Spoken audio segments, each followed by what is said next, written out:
free to be whoever you want to be. Feel free to dance, feel free to sing, just feel All right, free. what's going on, everybody? Welcome back to the podcast. It is episode 3 of the Two-Tone Talk podcast, where we talk about the Tennessee Titans and the NFL in general. Week 12 has almost concluded. There's one terrible game left tonight on Monday night between the Pittsburgh Steelers and the Indianapolis Colts. The Titans dropped 7-4 with a loss to the Cincinnati Bengals yesterday, 20-16. We got to talk about this. Before we do, want to let you know this podcast is available on Spotify, Apple, SoundCloud, and of course YouTube. So if you want to listen to the podcast while you're driving to work, while you're doing a morning commute, or whatever you may do in your life, maybe you just want to have the podcast on in the background, you can listen to it on Spotify, Apple, or SoundCloud. Or of course, if you want to just turn it on here on YouTube, you can do that as well. So the Tennessee Titans fall to 7-4 yesterday with a loss to the Cincinnati Bengals, a team that they should be very used to losing to. They lost to them in 2020 in a regular season game, and then of course they lost to them last season in the playoffs, and now they have lost to them for the third time in a row at home here in the regular season. Where to begin with this one? There are a lot of people who are very concerned about the fact that the Titans are now 1-4 against teams that are above 500, with their one win coming against the Washington Commanders, who are currently 7-5. The thing, and what about the Commanders, by the way? They look great. But the thing is, the Commanders team that the Titans beat feels like a completely different team than what they even are now. So even that win doesn't look as great, but it is a win over a team that's above 500. They lost to the Giants in week 1. They got slaughtered by the Bills. They lost the Sunday nighter to the Chiefs, and now they have lost to the Bengals. And how much should we make of the fact that the Titans keep coming up short against the good teams? I don't know. I mean, because last season, it was like they beat all the good teams. You remember last season, they beat the Chiefs, they beat the Bills, they beat the Rams, they beat, there's somebody else in there. They beat a lot of teams with winning records. I remember when they beat the Colts. I mean, the Colts were on the rise last season, and they beat them. They had such an impressive resume. But yet, last year was like they couldn't beat the bad teams. Last year, they lost to the Jets and the Texans, and it was so strange. They lost to the Steelers. I know the Steelers were a playoff team, but we all know the Steelers were trash last year. And the Titans lost to them, and it was like they beat all the good teams. And then they got put out in the divisional round by, of all teams, the Bengals. So I don't know. Maybe this is like a reverse version of that, where they can beat the bad teams or the mid-tier teams, and then they just can't beat the good ones. And maybe that'll turn around in January. I don't know. But this was one that was kind of a gut punch, I think, for a lot of us, because of the performance that they put on against the Packers, which was so encouraging last Thursday. So encouraging. The offense looked like the best that it had. We saw the passing game get going. It looked like things were really headed in the right direction. And then this game against Cincinnati felt like they still moved the ball okay. Traylon Burks did some great things. We'll talk about him. The receivers made plays.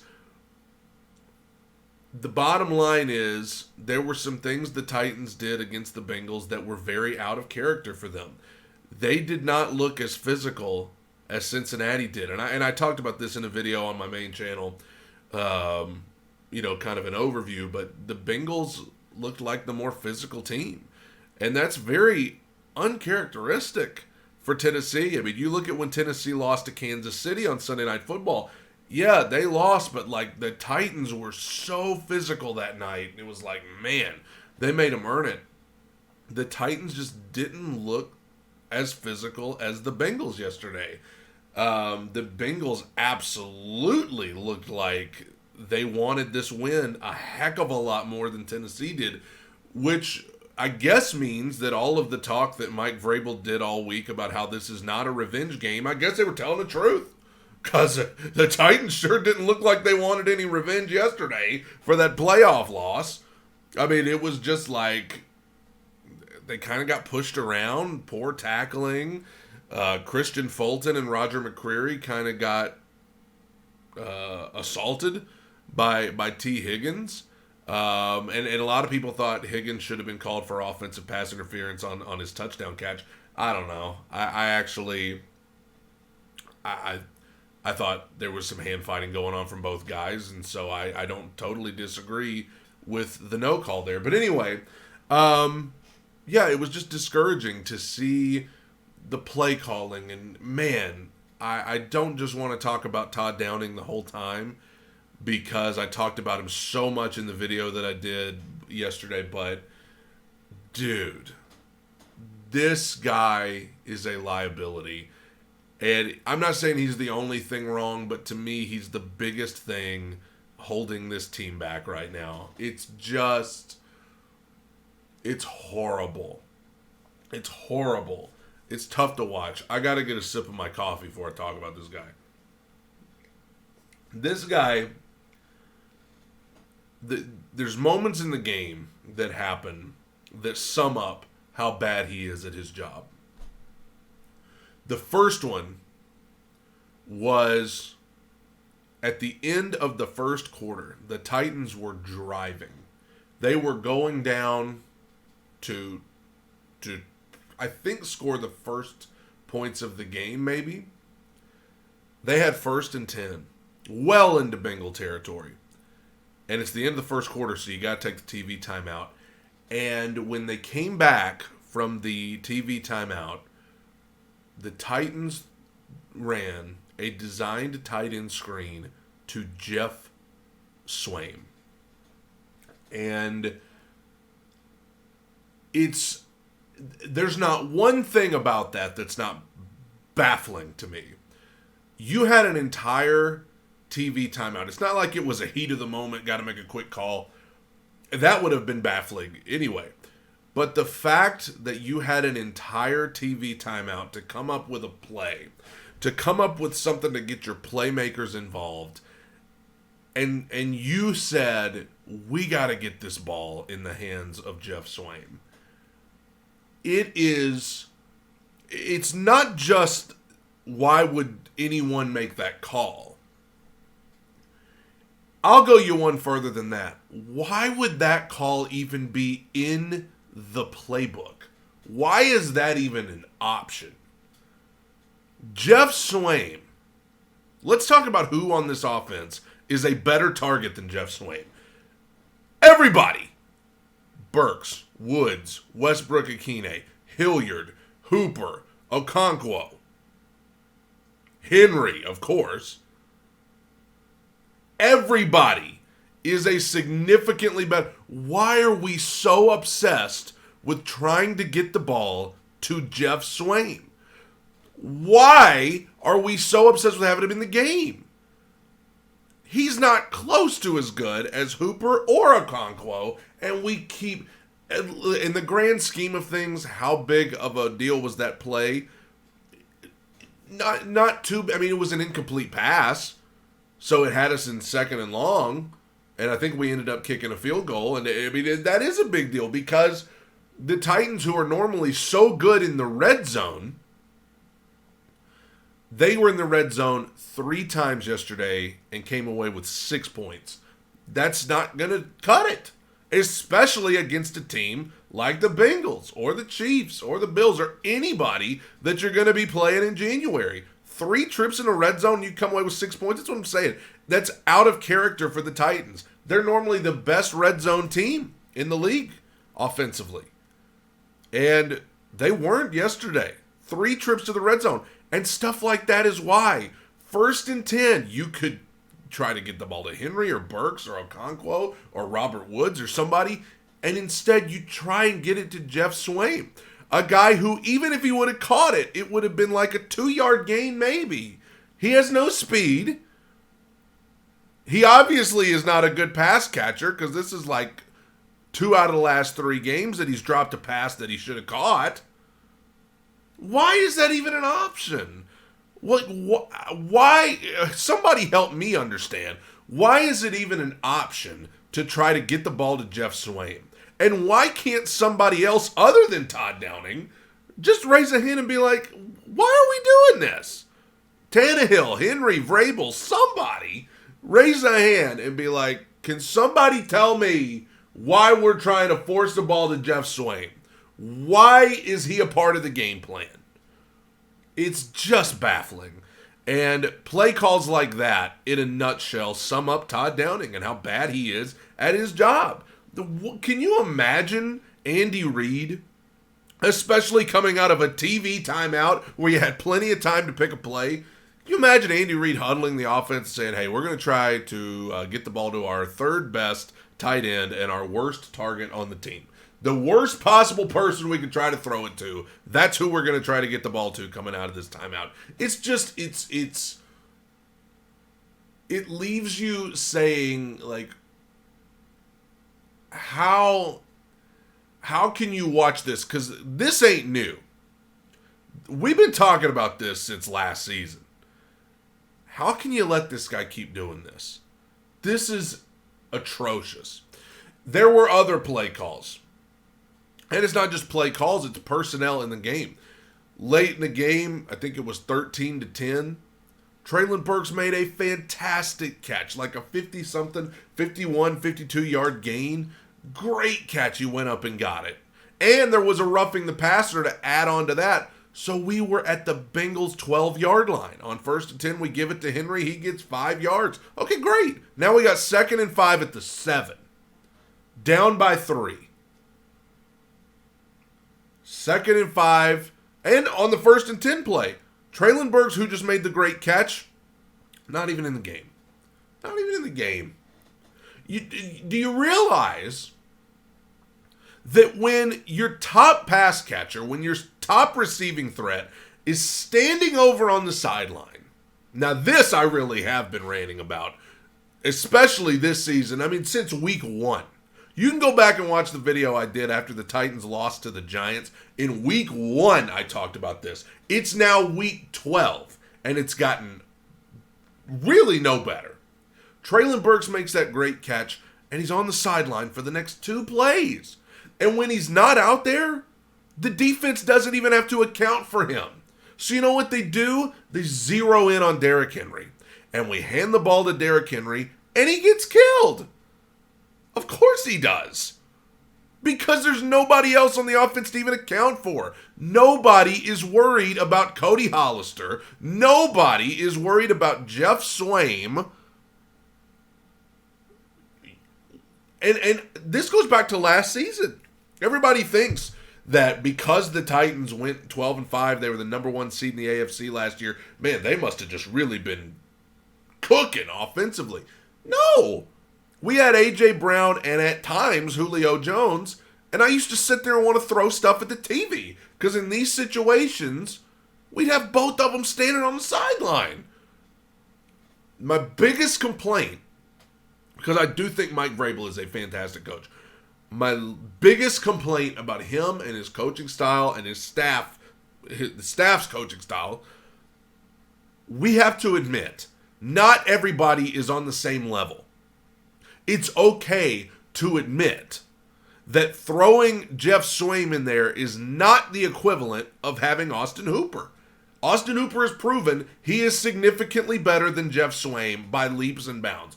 We have to stop. I mean, I get the philosophy that says, well, whoever's in there, we expect them to do their job. Sure. But you can't just be like, all right, Take Hooper out and put Swaim in. It's the same thing either way. No, it's not. No, it's not.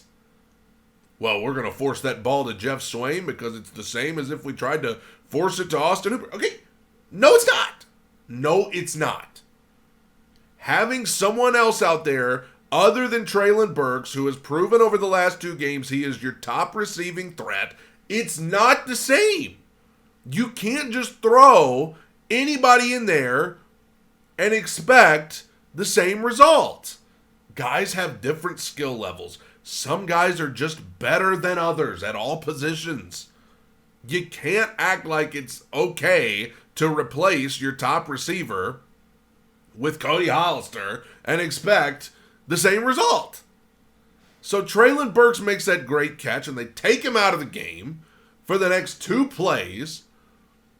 And then I think on the 3rd play, ball bounced off of Okonkwo's hands, whatever. And speaking of Okonkwo, I'm glad I brought him up. Somebody's got to explain this to me. Every week, I don't know if you guys watch the press conferences that Mike Vrabel and Todd Downing and the other coaches do during the week, but every week, Vrabel and Downing, they stand up there and they say, man, we're trying to find ways to get the ball to this Chig Okonkwo more. We're trying to find ways, man. We're trying to find ways. We got to figure it out. Well, maybe somebody can help me. Yesterday, the Titans ran 56 offensive plays. 56 offensive plays they ran yesterday against the Cincinnati Bengals. Of those 56 plays, Chig Okonkwo was in the game for 19 of them. How can you say you are desperately trying to find ways to get this guy the ball more when he's only in the game for like 30% of the offensive snaps? Do you understand my frustration, guys? I know you do. I don't know, like, I don't want to be the guy who sits on his couch at home and has all the answers, but how can you say you're trying to get this guy more involved and you're trying to find ways desperately to get him the ball more when he's only in the game for 30% of the offensive snaps? That says something different to me. You can't get out of your own way. Cody Hollister should be back on the practice squad. Jeff Swaim would not make an NFL roster anywhere else. Cut him. And let's make it a point to get the ball to Burks and Hooper and Okonkwo and Westbrook Akine and Woods and the actual guys who can make plays, and stop wasting our time trying to find ways to get these bozos involved. You're hurting the team. Again, is Todd Downing's play call and personnel and all that, is it the only problem this team has? No, but it is the biggest one. It is emphatically the biggest problem that we have right now, is the play calling and the personnel that's on the field. The biggest problem is not Tannehill. It's not Henry. It's not Vrabel. It is Todd Downing. And in a way, as great of a coach as Vrabel is, he's got to do something about this, dude. You can't keep putting this guy out there and letting him call plays. You can't do this. This is ridiculous, man. Ridiculous. Credit to the Bengals. And I want to say this. The second biggest problem that the Titans have is this offensive line. You can rest assured. I know they were without Ben Jones yesterday and in the Packers game. And I know that's a big deal, man. Ben Jones, he's probably the heart and soul of this offensive line. I get it. But I'm just telling you, man, this Aaron Brewer, he's getting whooped. This Dennis Daly at left tackle. Listen, when Ben Jones comes back, and I guess you move Brewer back over to left guard, you mean to tell me Dylan Radins would be worse at left tackle than Dennis Daly? I refuse to believe that. I refuse to believe that Radins would be any worse at left tackle than Daly. This Dennis Daly, he is a liability to this offense. And we know for right-handed quarterbacks, left tackle is like the most important position. It's the blind side. It's why people like Taylor Lewan. Gosh, I miss Taylor Lewan. It's why people like Taylor Lewan get paid the big money at that position, because it's the most important position on the line. Right now, we've got Dennis Daly over there, and he's not. If you mean to tell me you don't have anybody, you don't have any offensive lineman on the team that can do a better job than Dennis Daly, I don't believe it. I don't believe it. And the problem with Aaron Brewer is the same problem it's always been. He's very athletic. He plays hard. He's just very undersized. And it's especially is showing in the run blocking. You know, I hate to discourage you too much, but like Derrick Henry last 3 games haven't been too great. Yesterday, he was shut down yesterday. The Broncos, as bad of a team as the Broncos are, they shut down Derrick Henry pretty well a couple weeks ago. The Packers did okay, too. Teams are figuring out how to stop the Titans' run game. And that's bad news for Titans because, in case you haven't noticed, it doesn't matter if the run game's working or not. It doesn't matter if it's 2nd and 15. By God, we're going to keep running that ball. I get that that's your identity and that's who you are, but my goodness, it gets to a point when we're midway through the 4th quarter and it ain't been working a whole game, maybe it's time to just try something else. You know? It's just another frustrating loss. And as Titans fans, you know, I've seen a lot of Titans fans on Twitter today trying to say things like, well, you know, if our kicker had just made that kick against the Giants, we would have beat them. And if we would have had Tannehill against the Chiefs, we would have beat them. And if we would have had Autry yesterday or Ben Jones. You can keep throwing that stuff out there. I'm just going to say this. In January, it ain't going to matter. It ain't going to matter if it's because your kicker missed a kick or because somebody was hurt and didn't get to play or because this and that and that and that. In January, it ain't going to matter. Didn't we find that out last year? Oh, if Tannehill hadn't thrown 3 interceptions, we would have beat the Bengals. Well, too bad. He threw them. The margin for error in the NFL, and especially in the NFL playoffs, is very thin. It's razor thin. And so often, that's the difference between the teams that make it far and the teams that don't. It's the teams that make the kicks. It's the teams that do well in the red zone and don't walk away from 3 red zone possessions with 6 points. It's the teams that have competent offensive line play. And it's teams that have offensive coordinators that don't have their heads in the sand. There are so many other moments from that game where I could talk about play call and personnel, but you Titans fans, you watched it. You know what happened. You saw the play calls. You saw the formations. You saw the personnel. You know how bad. I said this yesterday. The guy talked last week after his DUI incident. He talked about the fact that he's gotten death threats and all of this stuff. And of course, that's ridiculous. And nobody should be threatening to kill anybody over anything. Okay, especially football. I'm not taking it too far. I don't think I'm just being practical. The guy, Todd Downing, is bad at his job. Does that make him a bad guy? Does that mean that he should be harmed in any way? No. He's just bad at his job, guys. And as I said yesterday, if a cashier at Walmart is bad at their job and can't do it well, Walmart's going to fire them and go out and hire somebody who can properly manage the register. If a mechanic can't fix a car, he's going to get fired in favor of a mechanic who can. If an offensive coordinator calls stupid plays and puts the team in a position to fail with their play calling, with their formations, and with their personnel, they should be fired in favor of somebody who can do a better job. That ain't rocket science. That's just the world. That's the way the world go around, okay? Titans are now 7-4. And you know what? All this talk about how they can't beat the good teams that are over 500, they're going to have a chance down the stretch to prove if they can do it right off the bat, because up next is the Eagles. And I'm going to save that preview for that game for the next episode, because I got some stuff to say about certain people that play for the Eagles. But the Titans play the Eagles next, and guess what? The Eagles are a high-powered offense, scores a lot of points. And I'm just going to be honest with you, Titans defense is going to have to play a heck of a lot better against the Eagles than they did against the Bengals. Titans defense, I don't want to harp on it too much because they're a strength of this team and they usually ball out. But I was very disappointed in the Titans defense yesterday. I stand by that today. They play hard. I'm never going to question their grit and their toughness. But I'm just going to say the tackling was poor. The Bengals dared them to do something about it and they didn't. Fulton and McCreary got manhandled by T. Higgins. I know T. Higgins is a good wide receiver. But Christian Fulton's supposed to be a good corner.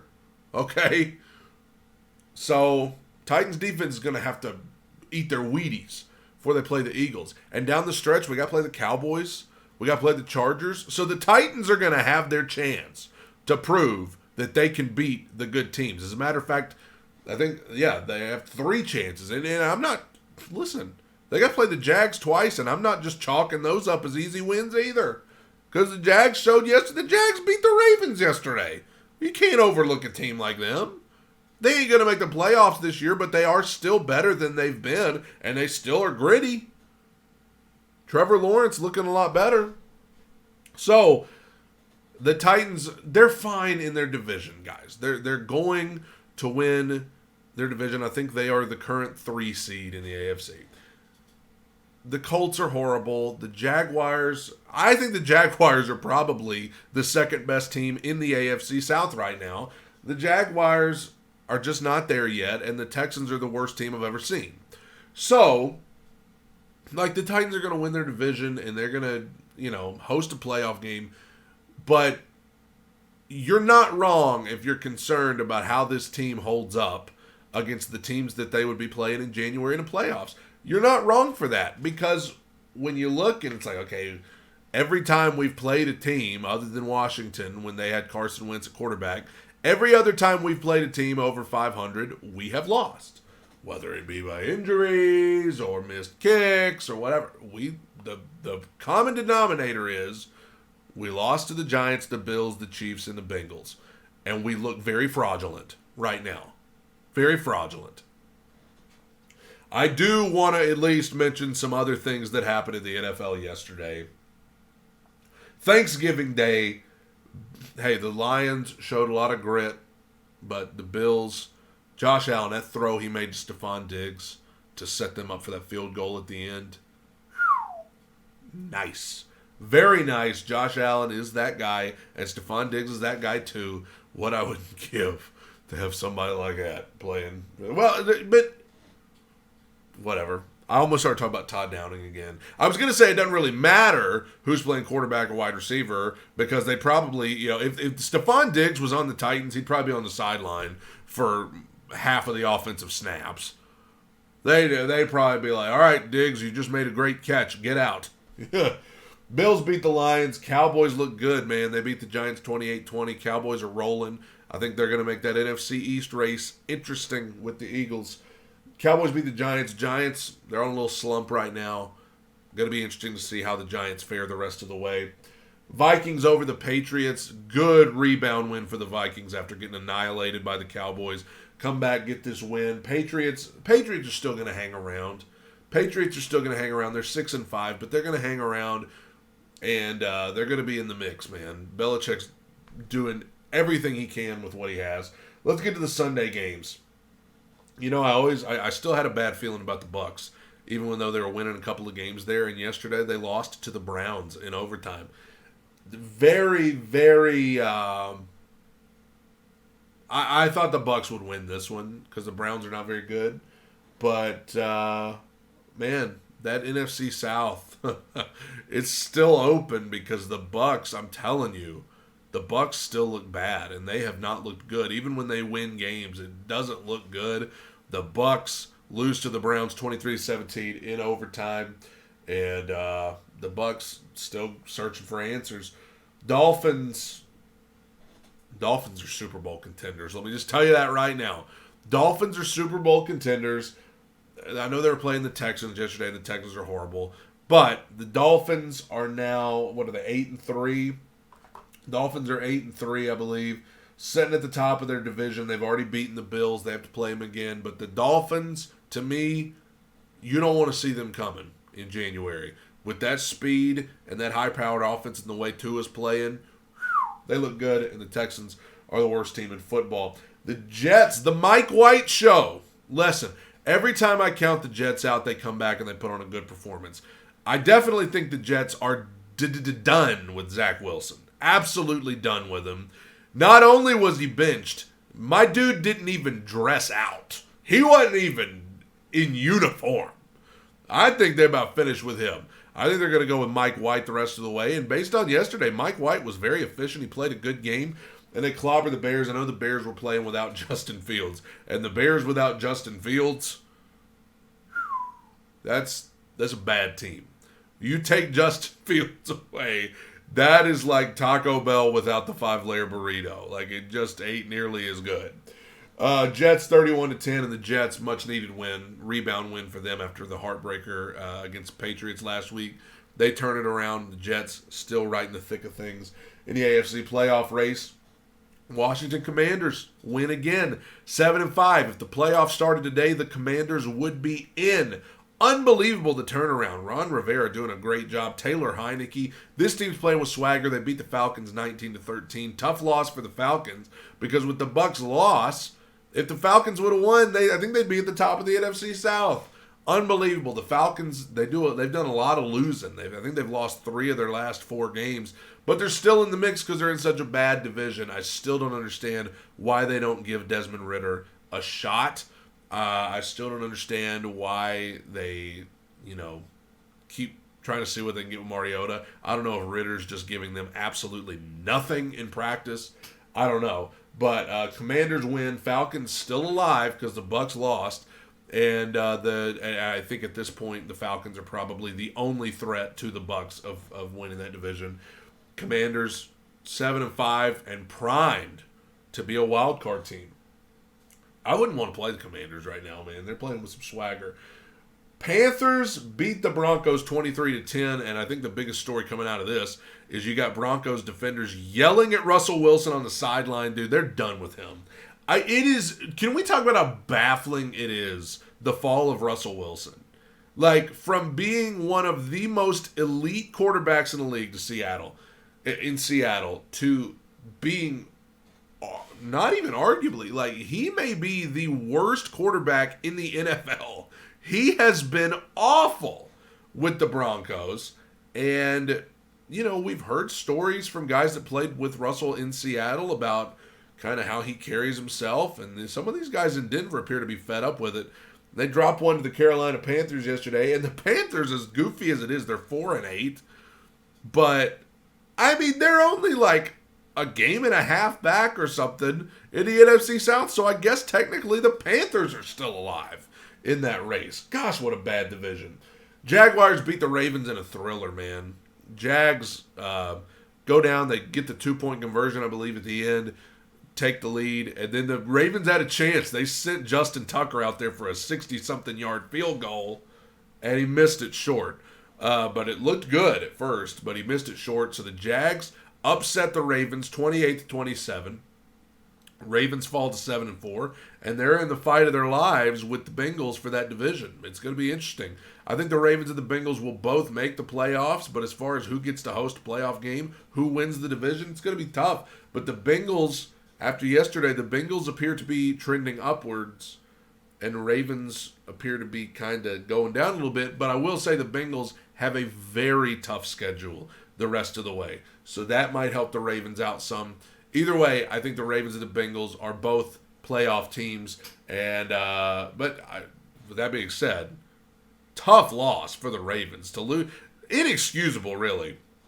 You're in a tight race for the division. You got a gimme game against the Jags, and I believe it wasn't at home. This was on the road, I believe, at Jacksonville. But still, it's not like Jacksonville's a hostile atmosphere. Their fans are not exactly excited about what they're doing there. But good win for the Jags. Trevor Lawrence looking good. They look like a team that's headed in the right direction, and that's not good news for Titans and their fans either. A day full of bad news for the Titans. Late games, Chargers beat the Cardinals in a close one, 25-24. Chargers, they had to get this win. They had to get this win to get back on track, to at least fight for a wild card spot. Chargers are going to have to get some help, I believe, down the stretch. They're still on the outside looking in, but this was a must win. I mean, if the Chargers lose this game, they won by a point. If the Chargers lose this game, it's a tough go for them going forward. But they get the win. Arizona, I think you got a head coach that's very much on the hot seat in Arizona. Raiders won a thriller over the Seahawks. Josh Jacobs, what a game he had.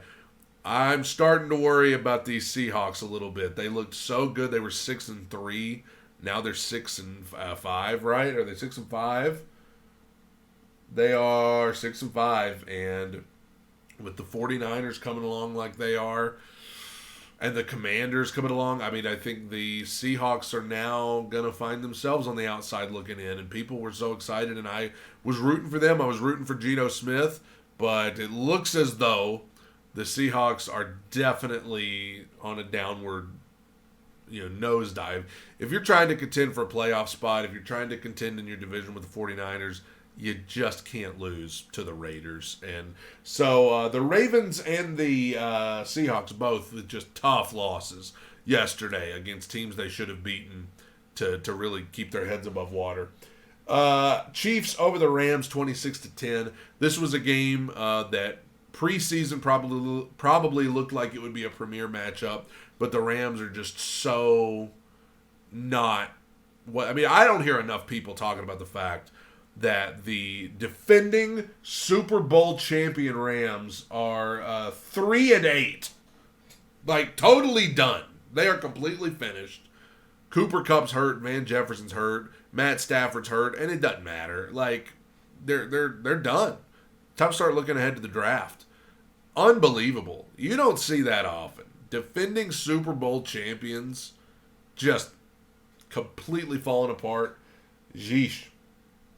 49ers over the Saints pitched a shutout, 13-0. So the 49ers offense didn't exactly light the world on fire, but their defense shut the Saints down. The Saints are a bad, bad, bad football team. And I believe the Saints are now, they're 4-8, so they're tied for last in their division. If you're in last place in that division, you're a bad team. But still, at 4-8, the Saints are still technically alive because they're in such a bad. God, that division is just unspeakably bad. Last night on Sunday Night Football, the Eagles defeated the Packers 40-33. If the Eagles put up 40 points on the Titans, we're cooked because we ain't putting up 40 points or even close. The Eagles, man, after that loss to the Commanders, they've put together a couple of good wins back to back, and the Titans have their work cut out for them. I'm going to talk more about that game on the next podcast episode that I'm going to do later this week. But history potentially made last night on Sunday Night Football. Have we witnessed the end of the Aaron Rodgers era? He got hurt. He went out. Jordan Love came in, played well. Is that it? And there's rumors today that Aaron Rodgers may be done. Not just for the rest of the season, but like this may be it for Aaron Rodgers. Can you imagine? Jordan Love may be the guy for them going forward. It probably is. The Packers are out of it. They're not making the playoffs. Imagine going into this season and hearing that in Week 12, the Packers and Rams would both be out of it, and the Bucs would be fighting for their lives to try to win the NFC South away from the Falcons, Saints, and Panthers. Craziness. But the Eagles look like, to me, them and the Cowboys, they're the teams to beat in the NFC. They're both going to make the playoffs, but whoever wins the division, whoever's a wild card, to me, the Eagles and the Cowboys are the teams to beat. The 49ers could give them trouble in the distance, and I want to give the Vikings their due as well, but I think everybody's going to be skeptical of Kirk Cousins in the playoffs, and rightfully so. that's it for episode 3 of the Two Tone Talk podcast. Didn't get to do an episode last Friday because of Thanksgiving and there was so much going on. But I will be back later this week with predictions for Week 13. Steelers over the Colts tonight, by the way, is what I'm predicting, of course. But Titans, Eagles coming up. We'll talk about that on the next episode. Make sure, if you're listening to this on Spotify or Apple or wherever you're listening, to like the podcast. If you're watching on YouTube, subscribe to the channel, like the video. Thank you, guys. We'll see you soon. Tighten up. Bye, everybody. Feels like it's picking on me, but trying to please everybody.